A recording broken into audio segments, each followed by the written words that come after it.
नमस्ते दोस्तों, मैं मोहित आज यशपाल द्वारा रचित व्यंग्यात्मक रचना लखनवी अंदाज पर डिस्कस करने आया हूँ।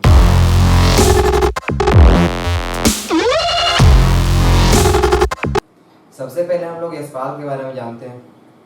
हिंदी साहित्य के प्रसिद्ध एवं समाजवादी विचारधारा के प्रबुद्ध कहानीकार यशपाल का जन्म 3 दिसंबर सन 1903 को पंजाब प्रांत के फिरोजपुर जिले में हुआ। उनके पूर्वज हिमाचल प्रदेश के कांगड़ा जिले के मूल निवासी थे। उनके माता का नाम क्रमशः हीरालाल और श्रीदेवी प्रेमा देवी था। उनकी प्रारंभिक शिक्षा कांगड़ा जिले के एक गुरुकुल में हुई। सन 1921 में उन्होंने फिरोजपुर से 10वीं की परीक्षा प्रथम श्रेणी से उत्तीर्ण की। उन्होंने बीए तक की शिक्षा नेशनल कॉलेज लाहौर से प्राप्त की। उसी कॉलेज में ही उनका परिचय सच्चे राष्ट्रभक्त व क्रांतिकारी सरदार भगत सिंह एवं सुखदेव से हुआ। अपने सहपाठी लाला लाजपत राय के साथ मिलकर उन्होंने स्वदेशी आंदोलन में बढ़ चढ़कर भाग लिया। धीरे धीरे वे मार्क्सवादी विचारधारा से प्रभावित हो गए। दिल्ली में उन्हें बम बनाते हुए गिरफ्तार कर जेल भेज दिया गया। सन 1936 में ही उनका विवाह प्रकाशवती कपूर नामक सुशील कन्या से हुआ। उन्होंने कई बार विदेश यात्रा भी किया। साहित्यकार एवं सुयोग्य प्रकाशक दोनों रूपों में हिंदी साहित्य की सेवा करते हुए 26 दिसंबर 1976 को इस नश्वर शरीर को सर्वदा के लिए त्याग दिया। प्रस्तुत कहानी के माध्यम से यशपाल जी ने साबित किया है कि बिना कथ्य व घटना के भी कहानी की रचना की जा सकती है। लखनवी नवाब के माध्यम से उस पतनशील सामंती वर्ग पर तीखा कटाक्ष किया है जो वास्तविकता से बेखबर होकर एक बनावटी जीवन शैली का आदी है। वर्तमान समय में भी परजीवी संस्कृति को देखा जा सकता है। अब हम कहानी की ओर बढ़ते हैं। मुफस्सिल की पैसेंजर ट्रेन चल पड़ने की उतावली में फुंकार रही थी। लेखक को मुफस्सिल नामक किसी शहर में जाना था या कस्बा जो भी होगा वहां जाना था। तो लेखक जब स्टेशन में पहुंचे वहां की ट्रेन पर जाने के लिए, तो उन्होंने देखा कि ट्रेन निकलने वाली है और हॉर्न बजा रही है। आराम से सेकेंड क्लास में जाने के लिए दाम अधिक लगते हैं। दूर तो जाना नहीं था। भीड़ से बचकर एकांत में नई कहानी के संबंध में सोच सकने और खिड़की से प्राकृतिक दृश्य देख सकने के लिए टिकट सेकेंड क्लास का ही ले लिया। लेखक को दूर तो जाना नहीं था, लेकिन वो थे तो लेखक, तो उन्होंने सोचा कि हम सेकेंड क्लास का टिकट ले लें ताकि हमें वहाँ एकांत मिले, कोई हो नहीं, और हम आराम से नई कहानी का प्लॉट तैयार कर सके और खिड़की से बाहर प्राकृतिक दृश्यों का भी आनंद ले सके। गाड़ी छूट रही थी। सेकेंड क्लास के एक छोटे डिब्बे को खाली समझकर जड़ दौड़कर उसमें चढ़ गए। अनुमान के प्रतिकूल डिब्बा निर्जन नहीं था। जब लेखक ट्रेन के पास पहुंचने वाले थे तो गाड़ी निकल रही थी। तो लेखक ने एक सेकेंड क्लास डिब्बे को खाली समझकर उसमें चले गए, लेकिन लेखक के अनुमान के अनुसार वह डिब्बा खाली नहीं था। लेखक ने सोचा तो डिब्बा खाली होगा, लेकिन वह डिब्बा खाली नहीं था। उसमें बहुत सारे लोग थे। एक बर्थ पर लखनऊ की नवाबी नस्ल के सफेद पोश सज्जन बहुत सुविधा से पालथी मारे बैठे थे। सामने 2 ताजे चिकने खीरे तौलिया पर रखे थे। डिब्बे में हमारे सहसा कूद जाने से सज्जन की आंखों में एकांत चिंतन में विघ्न का संतोष दिखाई दिया। लेखक ने देखा कि पूरा डिब्बा जो था वो भरा हुआ था, लेकिन एक बर्थ पर सिर्फ एक ऐसा बर्थ था जिस पर सिर्फ एक ही आदमी बैठा हुआ था, और वह था लखनवी। और उसके सामने वाले डेस्क पर 2 खीरे रखे हुए थे तौलिया पर।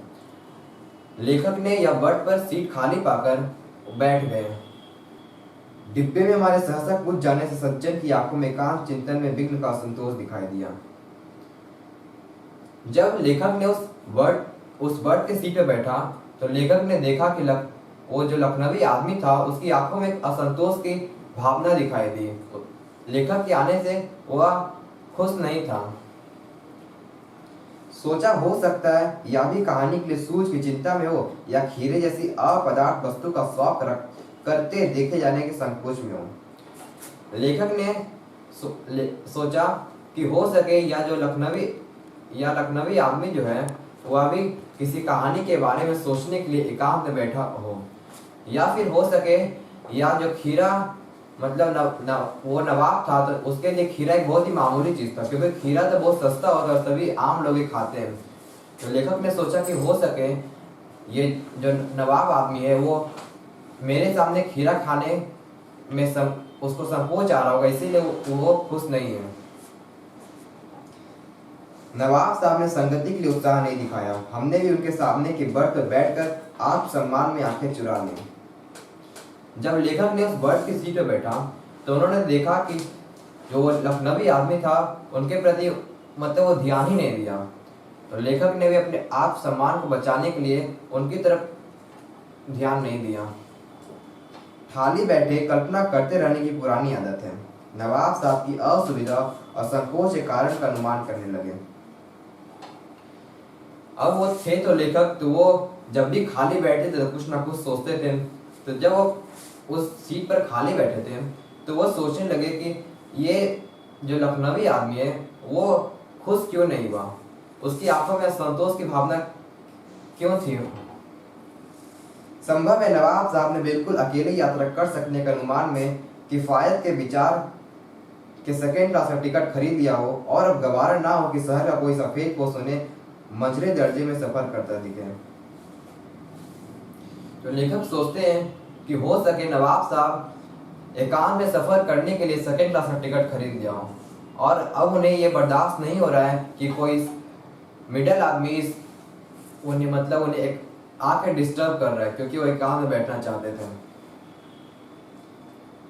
अकेले सफर का वक्त काटने के लिए खीरे खरीदे होंगे और अब किसी सफेद पोष के सामने खीरा कैसे खाएं। लेखक सोचते हैं कि वो ये जो खीरा यहाँ पर रखा हुआ है या लखनवी आदमी से खरीदा होगा ताकि हम अकेले सफर करेंगे तो इस खीरा को खाएंगे।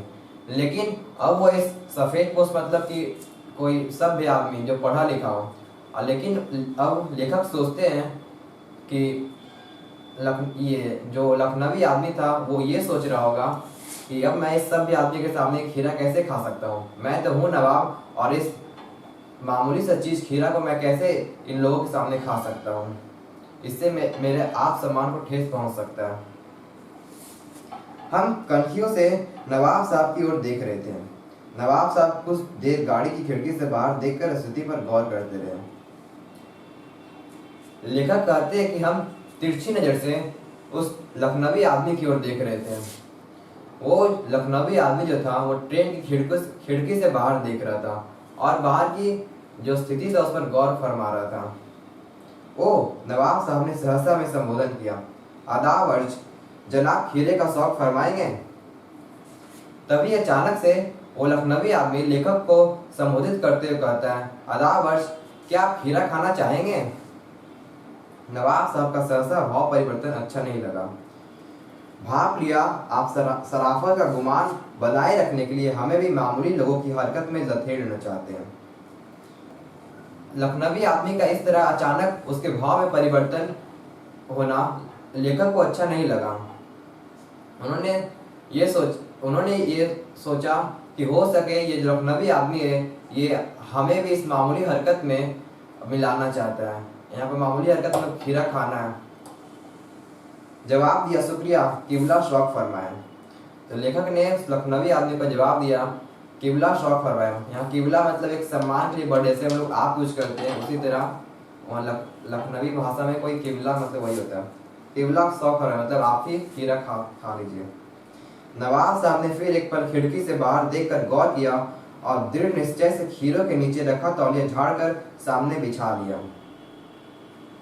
सीट के नीचे से लोटा उठाकर दोनों खीरों को खिड़की से बाहर धोया और तौलिए से पोंछ लिया। फिर मेरे इनकार करने पे नवाब साहब ने फिर खिड़की से बाहर देखकर बाहर की स्थिति पर गौर फरमाया और फिर ये निश्चय कर लिया कि मैं खीरा खाऊंगा ही। इसलिए उन्होंने खीरा के नीचे तौलिया रखा हुआ था उसे उठाया और झाड़ा और बिछा लिया और फिर अपनी सीट के नीचे से एक लोटा उठाया और उससे अपने खीरे को धो लिया। जेब से चाकू निकाला, दोनों खीरों के सिर काटे और उन्हें गोद कर झाग निकाला। फिर खीरों को बहुत एहतियात से छीलकर फाकों को करीने से तौलिए पर सजाते गए। फिर वो लखनवी आदमी ने अपने पॉकेट से चाकू निकाला और खीरे के दोनों सिरों को काट कर उस पर रगड़ने लगा, क्योंकि ताकि खीरा का जो करवाहटपन है वो दूर हो जाए। उसके बाद वो आदमी ने उस खीरे को बड़े ही सावधानी से ये उसका काट दिया और अपने तौलिया पर अरेंज कर दिया। लखनऊ स्टेशन पर खीरा बेचने वाले खीरे के इस्तेमाल का तरीका जानते हैं। ग्राहक के लिए जीरा मिला नमक और पिसी हुई लाल मिर्च की पुड़िया भी हाजिर कर देते हैं। जो लखनऊ के स्टेशन पर खीरा बेचते हैं वे जानते हैं कि खीरा किस तरह खाया जाता है, इसीलिए वे जब भी खीरा बेचते हैं तो उसके साथ जीरा मिला हुआ नमक और लाल मिर्च का सुर्खी भी ग्राहक को दे देते हैं। नवाब साहब ने बहुत करीने से खीरे की फाकों पर जीरा मिला नमक और लाल मिर्च की सुर्खी बुरक दी। उनकी प्रत्येक भाव भंगिमा और जबड़ों के स्फुरन से स्पष्ट था कि उस प्रक्रिया में उनका मुख खीरे के रसास्वादन की कल्पना से प्लावित हो रहा था। फिर नवाब साहब ने अपने पॉकेट से वो जीरा मिला नमक और मिर्च पाउडर निकाला और बड़े अच्छे से उस खीरे के फाक पर वो नमक और मिर्च पाउडर छिड़क दिया। और उनके भाव भंगिमा को देखकर, मतलब उनके एक्सप्रेशन को देखकर ये साफ पता चल रहा था कि ये खीरा काटने में उनके मुंह में पानी आ रहा था और उन्हें लग रहा था कि कितना जल्दी मैं इस खीरे को खा सकूं। हम कनखियों से देखकर सोच रहे थे मियाँ रईस बनते हैं, लेकिन लोगों की नजरों से बच सकने के ख्याल में अपनी असलियत पर उतर आया। नवाब साहब ने फिर एक बार हमारी ओर देख लिया। वल्लाह शौक कीजिए, लखनऊ का बालम खीरा है। अब तक भी मतलब अपने ये उस लखनवी आदमी को अपनी तिरछी नजर से देख रहे थे। तभी फिर से वो लखनवी आदमी लेखक को संबोधित करते हुए कहता है, वल्लाह शौक फरमाइए, मतलब खीरा खाने के लिए कहता है। लखनऊ का बालम खीरा है। खीरा का मतलब प्रजाति बताता है, कौन सा नस्ल का है बताता है। लखनऊ का बालम खीरा है। नमक मिर्च छिड़क दिए जाने पर ताजे खीरे की पनियाती फाके देखकर पानी मुंह में जरूर आ रहा था, लेकिन इनकार कर चुके थे। नमक मिर्च हम लोग जब खीरे पर छिड़कते हैं तो उसके ऊपर से पानी निकलने लगता है। तो वही लेखक कह रहे हैं कि जब वो आदमी ने खीरे पर नमक और मिर्च छिड़का तो उस खीरे को देखकर उनके मुंह में पानी आ रहा था, लेकिन लेखक ने पहले ही इनकार कर चुका था। इसीलिए वे फिर दोबारा पूछने पर भी इनकार कर दिए। आप सम्मान निभाना ही उचित समझा, उत्तर दिया, शुक्रिया, इस वक्त तलब महसूस नहीं हो रही, मेदा भी जरा कमजोर है, किबला शौक फरमाया। लेखक ने अपने आप सम्मान को बचाने के लिए उस लखनवी आदमी से कहा कि शुक्रिया पूछने के लिए, लेकिन इस समय मैं खाने के मूड में नहीं हूँ। इस समय मेरे पेट में भी कमजोरी है। नवाब साहब ने सतृष्ण आंखों से नमक मिर्च के सहयोग से चमकती खीरों को फाकों की ओर देखा। खिड़की के बाहर देखकर दीर्घ निश्वास लिया और खीरे की एक फाक उठाकर ओठों तक ले जाए। फाक को सूंघा, स्वाद के आनंद में पलकें मूंद गई। फिर वो जो नवाब साहब था वो खीरे को देखा और फिर खिड़की के बाहर देखा। उसके बाद नवाब साहब ने खीरे के फाक को उठाया और सूंघा और उसके स्वाद का आनंद लिया। और इस स्वाद का आनंद लेते हुए उस नवाब साहब की आंखें बंद हो गई। मुंह में पानी भर आया, पानी का घुट गले से उतर गया। तब नवाब साहब ने फाक को खिड़की से बाहर छोड़ दिया। नवाब साहब खीरे की फाकों को नाक के पास ले जाकर वासना से रसास्वादन कर खिड़की के बाहर फेंकते गए। फिर नवाब साहब के मुंह में पानी आया तो उन्होंने उस पानी को घूट लिया और फिर उस खीरे के फाक को खिड़की से बाहर फेंक दिया। इसी तरह वे अब खीरे के फाक को उठाते और सूंघते और उसका मतलब काल्पनिक रूप से उसका स्वाद ले लेते और उसे खिड़की से बाहर फेंक देते थे। नवाब साहब ने खीरे के सब फाकों को खिड़की के बाहर फेंक कर तौलिए से हाथ और ओठ पोंछ लिए और गर्व से गुलाबी आंखों से हमारी ओर देख लिया, मानो कह रहे हो यह है खानदानी रईसों का तरीका। जब नवाब साहब ने खीरे के सभी फाकों को खिड़की के बाहर फेंक दिया तो उन्होंने अपने हाथ और ओठ पोंछ लिए और अपनी गुलाबी आंखों से मतलब अपनी आंखों से मेरी ओर देखा उनके देखने के तरीके से ऐसा लग रहा जैसे वो बोलना चाहते हैं कि ये देखिए, ये हमारे रईसों का खानदानी तरीका। नवाब साहब खीरे की तैयारी और इस्तेमाल से थक कर लेट गए। हमें तस्लीम में सिर खम कर लेना पड़ा। यह एक खानदानी तहजीब, नफासत और नज़ाकत। नवाब साहब उस खीरे को छीलने, उसे खाने से थक गए थे और इसीलिए लेट गए। सम्मान में लेखक ने भी अपने सिर को नीचे झुका लिया और बोलते हैं, यह एक खानदानी तहजीब, नफासत और नज़ाकत। हम गौर कर रहे थे खीरा इस्तेमाल करने के तरीके को खीरे की सुगंध और स्वाद की कल्पना से संतुष्ट होने का सूक्ष्म, नफीस या अब्स्ट्रैक्ट तरीका जरूर कहा जा सकता है, परंतु क्या ऐसे तरीके से उधर की तृप्ति भी हो सकती है? लेखक सोचते हैं कि क्या जो ये आदमी, जो लखनवी आदमी है, वो जिस तरह खीरा को सूंघकर उसके स्वाद का आनंद लिया, क्या इससे उधर की तृप्ति भी हो सकती है, मतलब पेट भी भर सकता है? नवाब साहब की ओर से भरे पेट की उचित डकार का सब सुनाई दिया और नवाब साहब ने हमारी ओर देखकर कह दिया, खीरा लजीज होता है लेकिन होता है सकीन, नामुराद मैदे पर बोझ डाल देता है। तभी नवाब साहब ने पेट भर जाने के कारण डकार लिया और लेखक पर व्यंग मारते हुए कहा कि खीरा तो बहुत लजीज होता है, मतलब खीरा बहुत अच्छा होता है, लेकिन ये अपाच्य होता है, इसीलिए ये पेट पर, मतलब पेट के लिए अच्छा नहीं है। क्योंकि लेखक ने कहा था लखनवी आदमी के पूछने पर कि मेरे पेट में कमजोरी है, इसीलिए मैं खा नहीं सकता, इसीलिए उसको व्यंग मारते हुए लखनवी आदमी कहता ये बात। ज्ञान चक्षु खुल गए, पहचाना ये है नई कहानी के लेखक। लेखक की आंखें खुल गई। फिर उन्होंने सोचा कि यही हमारा अगला कहानी रहेगा। खीरे की सुगंध और स्वाद की कल्पना से पेट भर जाने का डकार जा सकता है, तो बिना विचार, घटना और पात्रों के लेखक की इच्छा मात्र से नई कहानी क्यों नहीं बन सकती? जब खीरे की सुगंध और कल्पना से पेट भर जाने का डकार आ सकता है, तो फिर बिना घटना, पात्र के कहानी क्यों नहीं लिखी जा सकती है? थैंक यू दोस्तों।